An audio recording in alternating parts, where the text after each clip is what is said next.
Kalau di trading itu dulunya nggak ngaku kalau itu tuh spekulasi. Oke. Nggak mau ngaku sama sekali. Denial. Kita bisa beli bisnis dengan harga yang oke. Ini kalau segini dong nggak mungkin kaya nih. Nggak usah ngobrol, kita berharap langsung udah untung kan nggak mungkin lah. Fundamental ini ribet banget. Fundamental ribet Iya, banget. oke. Oke. Baru jebol dikit aja, wah, kan loss sama. Oke, halo semuanya, selamat datang di channel YouTube-nya Midas. Hari ini kita kedatangan tamu spesial yaitu Bro Michael. Iya, thank you sudah diundang. Thank you. Podcastnya Midas nih. Thank you Michael sudah datang. Jadi Bro Michael ini mungkin sudah join komunitas kita udah dari 2021 ya? Iya benar, dari awal-awal banget. Iya, member paling lama dari 2021, 3 tahun. Tapi dulu kan pernah keluar dulu. Oh, pernah keluar dulu. Baru balik. Iya. Oke. Benar. Nah, mungkin kita cerita ke situ. Sip. Kalau sekarang boleh cerita nggak Bro Michael ini kesibukannya apa, terus backgroundnya apa?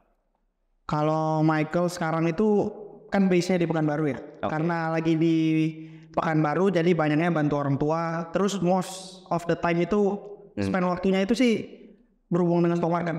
Karena kan ada nge-invest duit pribadi. Terus kan kadang orang tua juga ada nitip juga ya. Sama Koko juga kan kadang ada kasih tahu juga. Jadi kadang dia juga nanya-nanya gimana saham. Itu pertama awal-awal tuh benar-benar karena Michael tuh interested di stock. Makanya jadi sekarang background bantu orang tua dan most of the time itu ya sambil jadi sambil riset saham segala macam. Oke. Nah, tadi Michael bilang ada bantu orang tua sama juga di saham. Kenapa Michael interested juga untuk investasi di saham gitu? Kalau dulu itu 2018 atau 2017 ya, itu masih SMA kelas 3 ya pertama kali. Itu pertama kali kenal saham? Iya, itu baru tahu aja ada dunia lain. Dunia lain selain dunia pendidikan. Oke. Jadi itu awal-awal karena Papa Michael kan meninggal. Karena Papa meninggal terus kan ada asuransi. Nggak gitu banyak sih. Karena nggak terlalu banyak itu Mama ngasih ke Michael uangnya. Terus Mama ajarin untuk deposito aja katanya uangnya. Udah didepositoin. Returnnya lumayan itu 7% ya waktu itu di tahun itu 7%, 8% itu kan deposito sangat tinggi ya. Tapi mikir wah kalau segini terus nggak bisa kaya. Ini kalau segini dong nggak mungkin kaya nih. Karena setahunnya kecil banget gitu kan. Jadi dari sana uangnya Mama bilang untuk boleh dipakai uangnya tapi nggak boleh habis. Oke, berarti nggak boleh rugi. Nggak boleh rugi dong. Jadi harus uang modalnya tuh benar-benar nggak bisa dipakai. Jadi makanya karena itu tertarik ke stocks. Cari-cari tahu return apa sih kira-kira yang bisa lebih mencari return yang lebih tinggi ya, selain deposito tadi. Benar. Nah, terus waktu Michael masuk ke stocks itu kan Michael pasti ada coba-coba metode dong. Oh ya. Nah, metode waktu awal-awal tuh Michael tuh pakai metode yang kayak gimana ketika analisa saham? Banyak kok itu dulu. Banyak. Dari belajar binary option saya itu dulu kan. Mencen dulu kan. Ini tebak atas bawah. Gitu kan. Udah ngerti. Dulu lihat candlestick. Kalau dulu kan rencananya itu kan memang mau kembangin uang yang dikasih Mama. Terus itu lagi searching kan. Wah gimana ya? Terus search muncul nama Warren Buffett. Pertama kali. Pas search Warren Buffett, dia di bisnis, di stocks, di saham kan. Pas lagi ngetik belajar, Warren Buffett. Terus munculnya binary option gitu kan. Jadi bingung banget. Itu benar-benar bingung gitu. Itu benar-benar bingung. Bingung banget. Pas becet-becet begini doang, Warren Buffett jadi kaya. Jadi pas pertama kali dipelajarin itu baru udah dari binary option tapi itu nggak terlalu lama. Ternyata untuk lihat candlestick itu ternyata belajar technical analysis. Awalnya technical analysis. Baru dari technical analysis terus temannya Kokonya Michael itu juga ada di saham. Tapi dia itu ke technical analysis lebih ke swing trade. Swing trade ya. Karena dari swing trade itu baru dimasukin ke grupnya jadi belajar itu lumayan lama sih. Dan itu juga banyak belajar dari sana. Nah, banyak banget belajar psikologi itu mungkin dari sana. Nah, itu juga menarik karena jarang. Trader yang fokusnya psikologi. Biasanya kan fokusnya cuan aja. Nah, ini fokusnya psikologi. Nah, dari technical analysis dia itu ada gabungin sama banarmologi. Nah, berarti udah technical banarmologi. Iya. Nah, itu dari awal itu kalau dari awal kan mungkin karena pandangan technical analysis kan berbeda ya, sangat jauh sama fundamental analysis. Mereka itu kasarnya lah ya, kasarnya itu kayak cuci kita, fundamental itu gak ada apa-apanya, gak ada gunanya. Nah, ya mungkin karena dari awal udah diindoktrin dari awal itu untuk technical terus kan, technical dan high fokus chart dan banarmologi.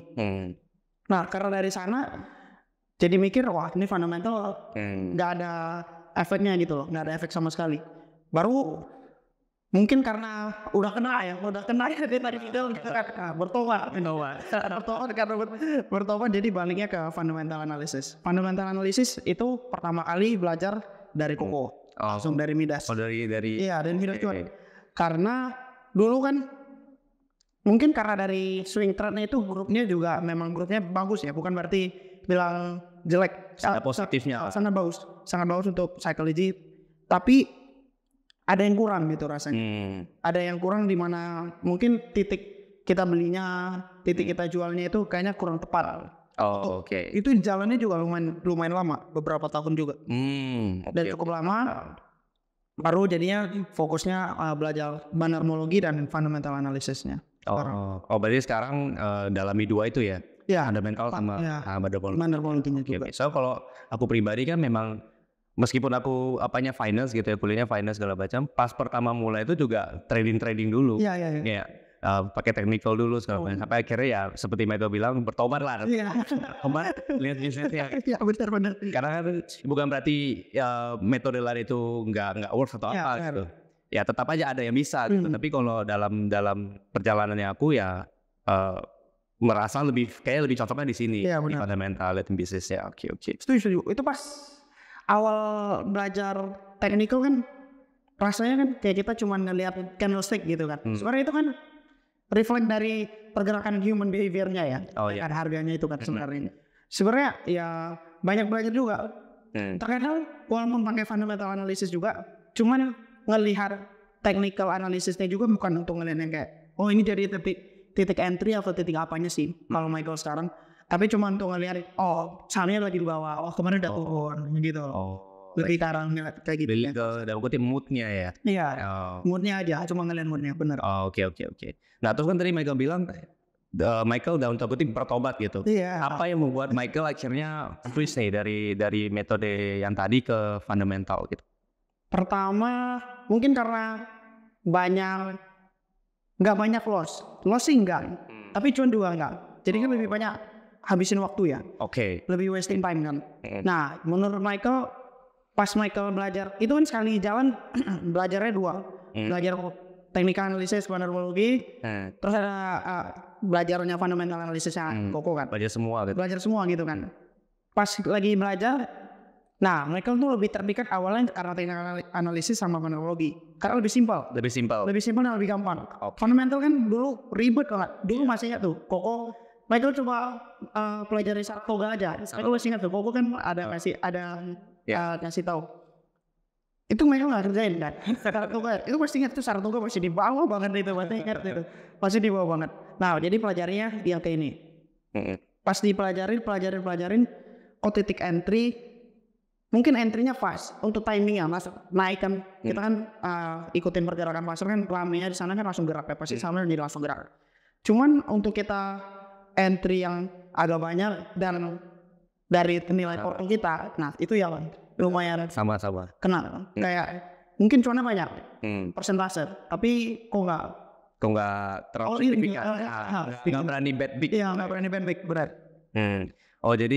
Jadi itu yang membuat Michael sebenarnya sama sih titik berubahnya. Aku juga kayak gitu ketika pakai misalnya yang lebih kecil gitu kan, ya berani-berani aja. Udah makin gede, makin ini beda. Mikir juga ya. Psikologinya juga beda. Ya, psikologinya beda. Karena kalau turun kan, ya benar. Jadi lebih gampang bandingkan gitu loh kok.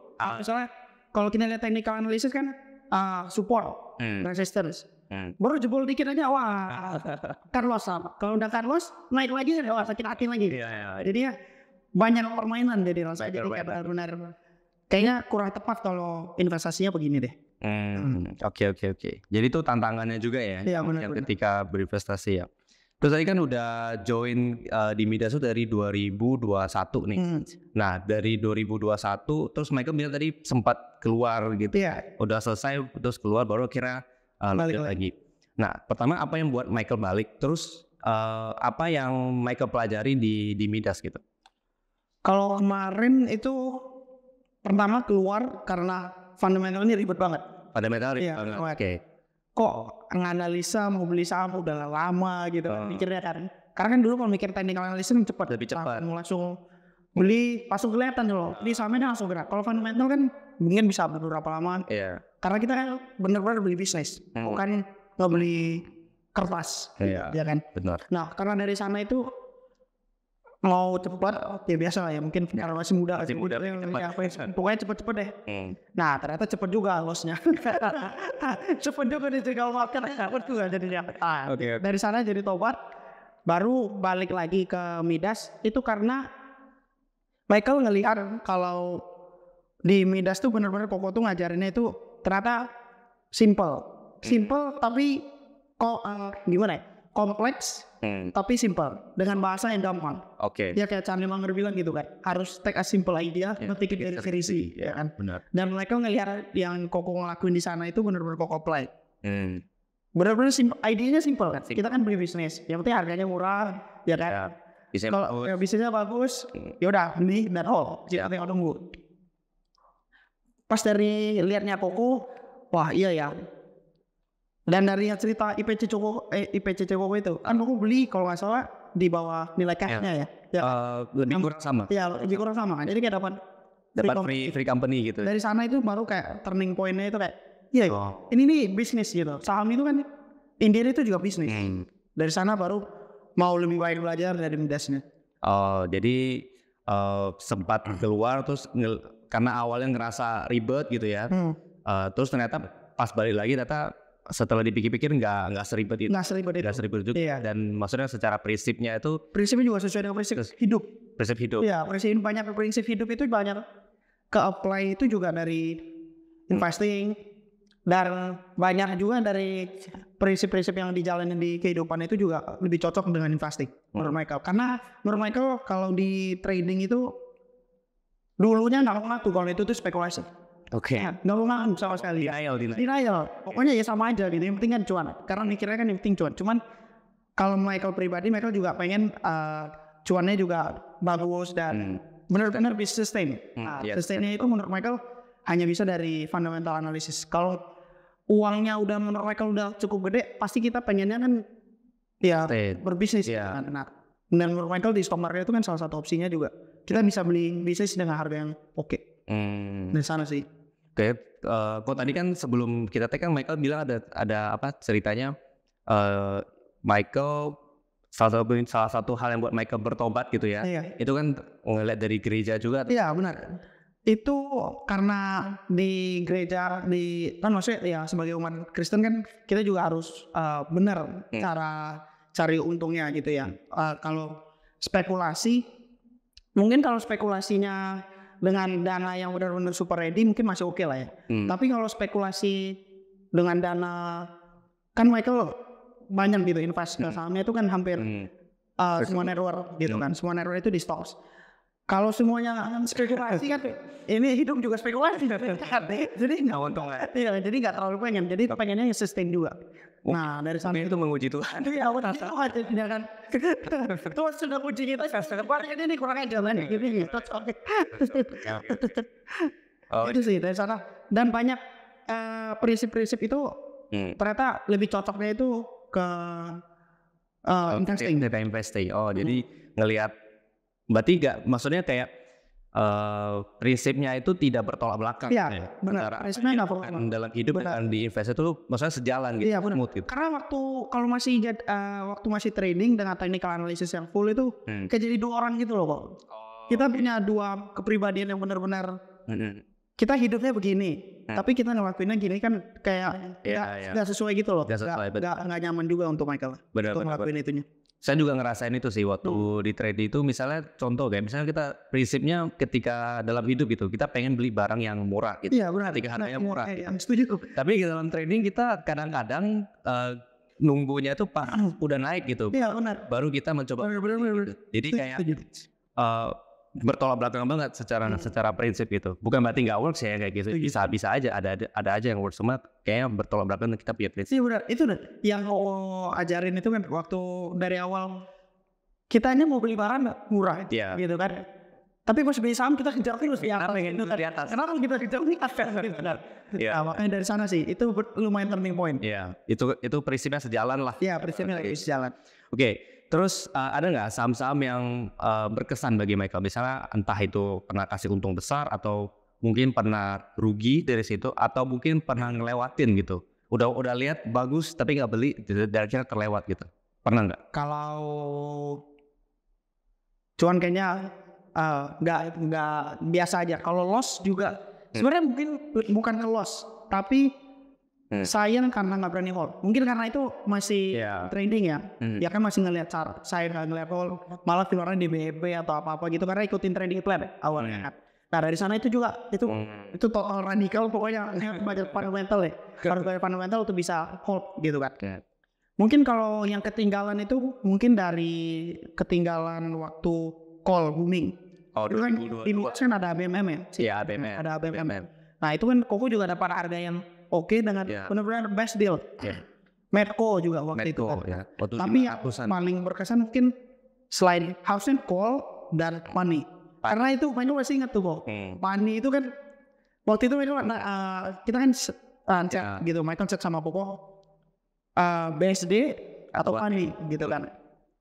Mungkin kita analisanya sama, tapi kan katalisnya di sini lebih gede. Iya, Pani itu kan lebih foreign exchange ya. Iya, ada nah, mungkin ini sih. Pani itu salah satu yang paling ketinggalan. Tapi ya banyak belajar karena dari sana pun jadi ngelihat kalau oh iya fundamental itu works. Ini buktinya. Kalau sekali jalan itu nggak berhenti. Dan bisa dapat barang. Iya. Dan lebih sustain juga. Lebih sustain. Benar. Naiknya itu yang Michael perhatiin dari semua saham itu selalu ada story dari fundamental. Nggak pernah ada saham yang jarang banget saham yang naik, yang sustain ya, yang lama, yang sustain yang bisa kita pegang terus. Itu hampir semuanya selalu dari fundamental. Dari yang awal waktu masih di trading dulu itu kan juga ada sempat untung lumayan gede juga. Itu dari story call. Ternyata ada story call. Dan 2000 berapa? 2020, 2021 ada. Kan callnya enak banget. Iya, waktu murah banget. Itu murah banget kan call. Nah, ternyata kan kalau kita belajar ada UM cyclical itu loh ya, yang cyclical. Dia harusnya beli di bawah kan. Nah, sedangkan kalau main kapal beli di atas itu kan kalau dia di atas udah persentasenya beda kok. Benar. Kalau misalnya kita beli di 1000 naik ke 3000 itu kan 200%. Tapi kalau dari 2000 belinya di 2000 ke 3000 kan cuma 5%. Benar. Kompoundnya itu loh benar-benar terasa sayang di sayangnya. Itu sih. Berarti itulah saham-saham yang berkesan di Michael ya. Pani dan call sih sebenarnya yang benar-benar ngebuat kayak karena call dividennya juga gede. Dividennya gede benar. Baik kan kalau misalnya kita beli kemarin di bawah itu kan kalau misalnya kita bet big mungkin kita dan dividen aja kan sudah sangat gede dengan APG kita ya. Itu kan sangat besar. Sayang. Tapi ya pasti next kan juga pasti ada. Pasti nextnya ada karena kan siklusnya ya. Pasti dia akan naik turun. Kalau hari ini call mungkin nextnya bisa aja sektor lain. Iya benar. Yang kayak gitu. Kadang-kadang misalnya kita lihat sekarang dividennya 5%. Tapi waktu average kita yang di bawah itu dividen mungkin udah 15%. Iya benar. 7%. Itu juga yang ubah Michael yang iya ya. Ngapain? Misal kita mau cari return 20%, 15-20% itu kan udah gede. Harusnya dari dividen dengan AVD kita kan udah cukup. Iya benar. Artinya dari sana itu kan kita udah cukup dari dividen yang 15-20%. Nah sisanya kan dari capital gain. Itu sih yang benar lumayan turning pointnya.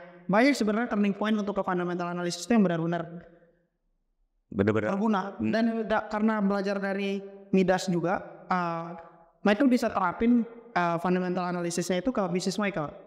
Ke bisnis yang sama mama dan Koko. Dari sana jadi bisa ngebantu dan lebih bisa nge-review gitu loh. Kan kita kan tugas kita sebagai investor, ya kan kita ngejudge. Decision yang mereka ambil ini benar nggak? Ya kan. Nah sekarang karena semenjak belajar fundamental analysis, jadi bisa nge-review dan bisa bantu kasih saran untuk ambil keputusan yang lebih oke. Jadinya.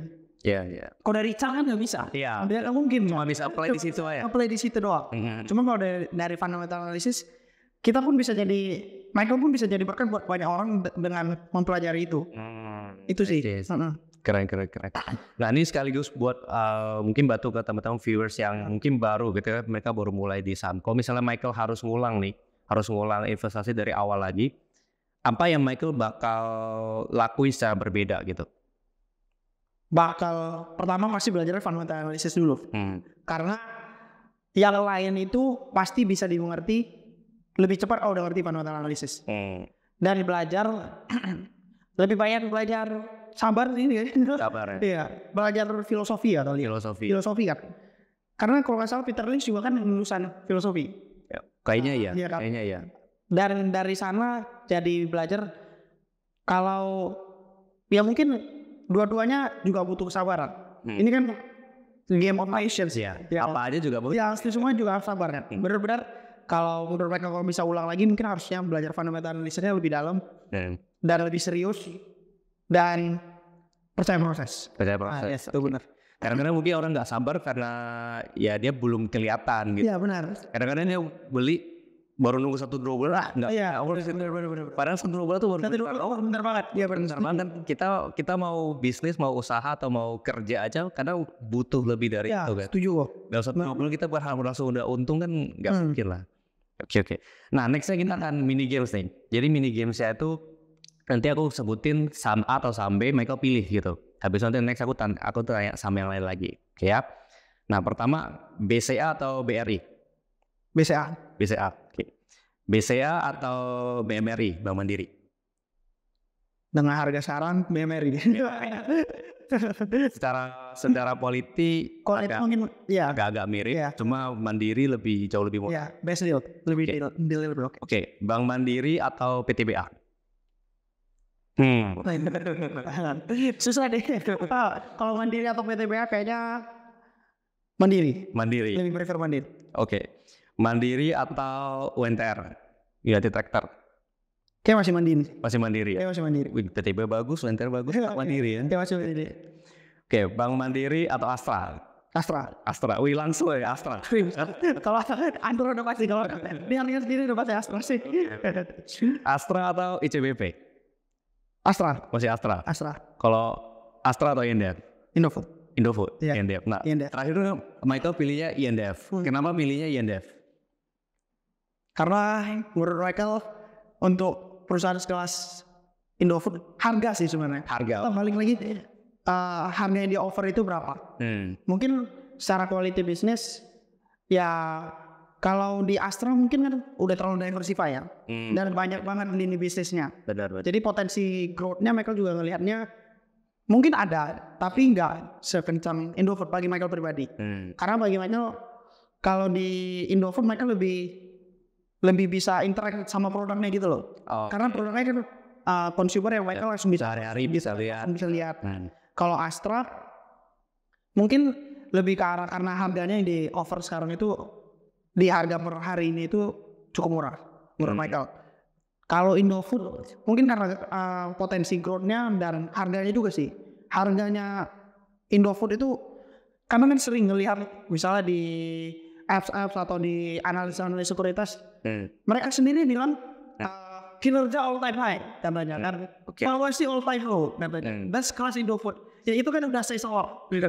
Harusnya itu kan kita udah ngasih tahu kita kan ya ini udah super banget gitu. Kapan lagi?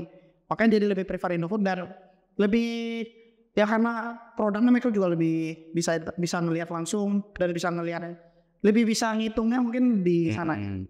Sih. Apalagi kalau Astra kan dia udah bisa diversify terus bener-bener apa ya terpisah-pisah juga. Terpisah semua. Kayak ada mobilnya, ada alat berat, tambang, sawit, kelapa sawit gitu. Dari dia ada punya tambang, dia punya sawit juga. Dia punya tambang, jauh kan. Jauh. Dia punya mobil dan bisnisnya yang lain gitu kan. Benar-benar jauh. Benar-benar mungkin terlalu banyak moving parts yang nggak kepredik gitu ya. Iya benar. Berarti udah kayak Indonesia gitu. Iya, kayak jadi pelajaran jadi semua gitu. Kalau Indofood kan mungkin lebih fokusnya benar-benar pembuatan satu holdingnya itu untuk buat Indomie sebenarnya. Iya kan. Tapi kalau Astra itu kalau menurut Michael di harga yang buat Astra tertarik itu karena harga. Kalau kemarin di offer waktu Astranya masih di atas 8.000. ya 8.000 kayaknya kurang tertarik. Astra sekarang itu menurut Michael ya karena dividennya itu udah sangat bisa 10% ya. Ya 8-10% ya. Ya udah lumayan. Apalagi dapat Astra nggak bisa dapat dividen segitu. Bener. Kalau Indofood dividennya lebih kecil. Cuma kan ada potensi growth. Dan ngelihat net profitnya itu kan selalu bertumbuh terus.